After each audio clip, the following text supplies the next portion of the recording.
सत श्री अकाल जी, मैं आशा शर्मा पंजाब अपडेट्स देख रहे ਸਾਰੇ ਦਰਸ਼ਕਾਂ ਦਾ ਸਵਾਗਤ ਕਰਦੀ ਹਾਂ।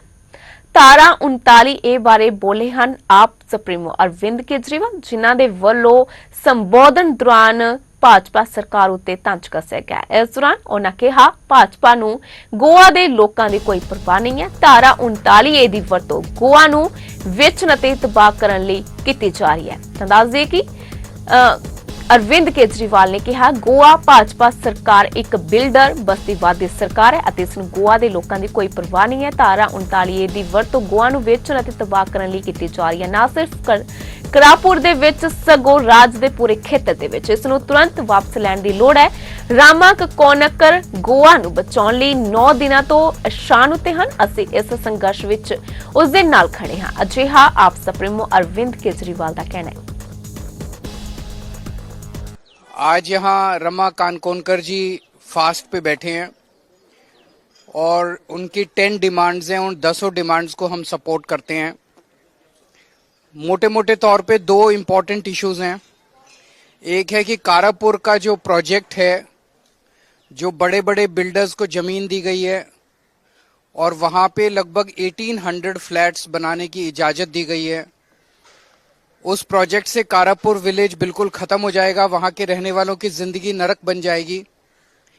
तो एक डिमांड है कि उसको ख़त्म किया जाए, उस प्रोजेक्ट को कैंसिल किया जाए।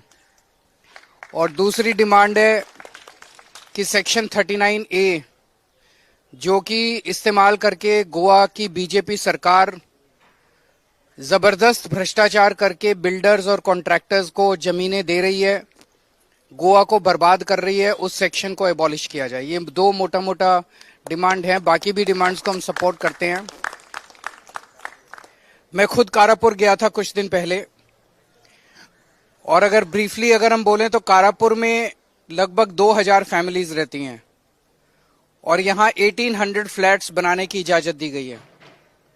1800 फ्लैट्स का मतलब यहाँ पे बाहर से, मोस्टली गोवा के बाहर से 1800 फैमिलीज आके रहेंगी।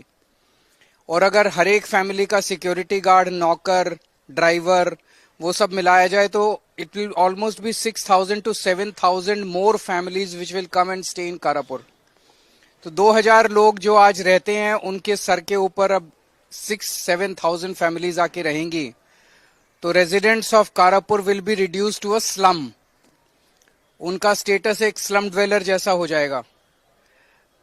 आज गोवा के अंदर आप इतनी खुली हवा के अंदर, खुले आसमान के नीचे, जंगल, जमीन, खेती, एक फ्रेश एनवायरनमेंट के अंदर जो रह रहे हैं वो सब खत्म हो जाएगा। ये बीजेपी की सरकार बेसिकली बिल्डरों की और ठेकेदारों की सरकार है। ये गोवा के लोगों की सरकार नहीं है।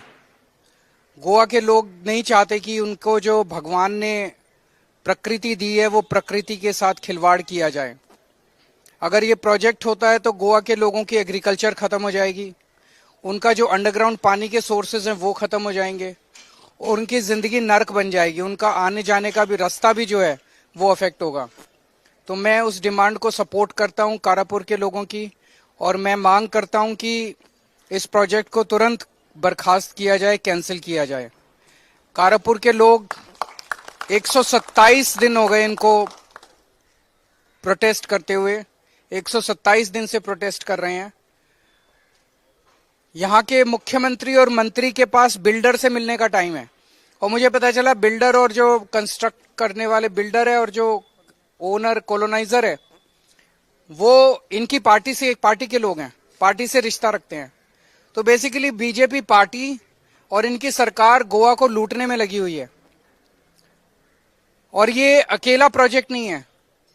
गोवा के अंदर सेक्शन 39A का इस्तेमाल करके न जाने कितने गांवों के अंदर और कितनी जगह के ऊपर इस तरह के प्रोजेक्ट्स को परमिशन दी गई है और वहां के विलेजेस प्रोटेस्ट कर रहे हैं।